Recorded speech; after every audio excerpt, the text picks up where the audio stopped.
Bonjour l'élite. Alors, quelques petites remarques sur les premiers exercices sur les espaces vectoriels. Donc dans l'exercice 1, première question, on vous parle des polynômes de degré 2 et on vous demande si c'est un espace vectoriel.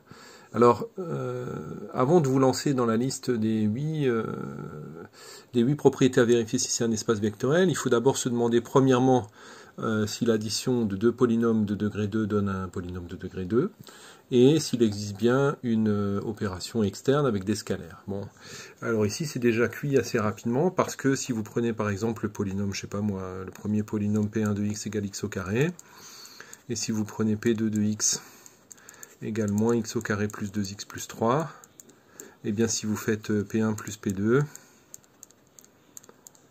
ça donne 2x plus 3, et donc P1 plus P2 n'est pas un polynôme de degré 2, ça veut dire que plus n'est pas une loi de composition interne, et donc ça ne donnera pas un espace vectoriel. Par contre, ce que vous pouvez essayer de démontrer, c'est que l'ensemble des polynômes de degré inférieur ou égaux à 2, c'est bien un espace vectoriel.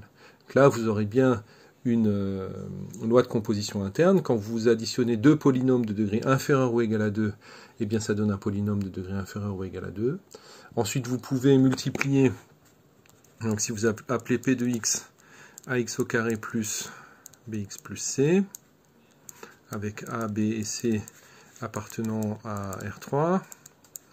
Et puis donc, première étape, bon, donc vous avez une loi de composition interne. Deuxième étape, vous avez une opération externe. Donc bien sûr, le corps K, c'est l'ensemble des réels.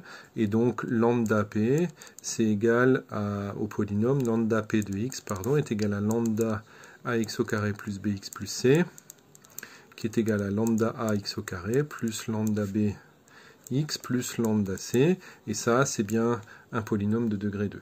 Et donc vous avez ici une opération externe qui va de R croix E dans E, hein, tel que lambda p donne ici un polynôme qui s'appelle lambda p et qui est défini de cette façon-là. Donc voilà, ça va. Maintenant, vous pouvez essayer de démontrer l'ensemble de toutes les petites propriétés qu'il faut démontrer pour montrer que c'est un espace vectoriel, qui sont assez nombreuses, hein. Elles sont 8, elles sont détaillées dans la vidéo par exemple ou dans le cours, hein. Donc il faut démontrer que le plus est commutatif, donc ça c'est à peu près immédiat, que c'est associatif, qu'il existe un élément neutre qui admet un symétrique, et ensuite, donc ça c'est pour montrer que l'ensemble des polynômes de degré inférieur ou égal à 2 est bien un groupe abélien, et ensuite vous rajoutez toutes les propriétés qui concernent l'opération externe. Donc il y a un élément neutre,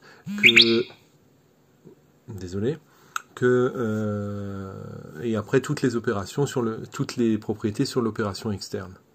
Voilà. Donc ça, vous pouvez le faire sur les polynômes de degré inférieur ou égal à 2, ou les polynômes de degré inférieur ou égal à 1, comme on vous demande dans la question 2. Pour la question 3, on se demande si l'ensemble des fonctions de AB dans R est un espace vectoriel.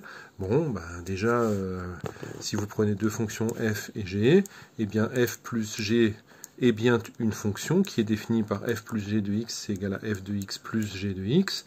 Donc on a bien une loi de composition interne. On peut bien multiplier une fonction par lambda. Lambda f de x est simplement égal à lambda fois f de x. Hein, donc la fonction lambda f, elle est définie, par exemple ici c'est de l'intervalle AB dans R, et à x elle associe lambda fois f de x, donc cette fonction elle existe, donc c'est bon, et maintenant on peut montrer toutes les 8 propriétés. Alors bien sûr, f plus g est égal à g plus f. Pourquoi? Parce que l'addition étant commutative dans R, elle l'est aussi dans les fonctions, puisque f de x et g de x sont des réels. L'associativité c'est pareil, l'élément neutre c'est la fonction qui est toujours nulle, le symétrique c'est moins f de x, puis après une fois f ça donne bien f, et puis après les propriétés sur l'opération externe, elles sont tout aussi immédiates, parce que c'est en fait des opérations sur les réels à chaque fois qu'on fait un. Voilà. Donc j'espère avoir été clair pour ce premier exercice.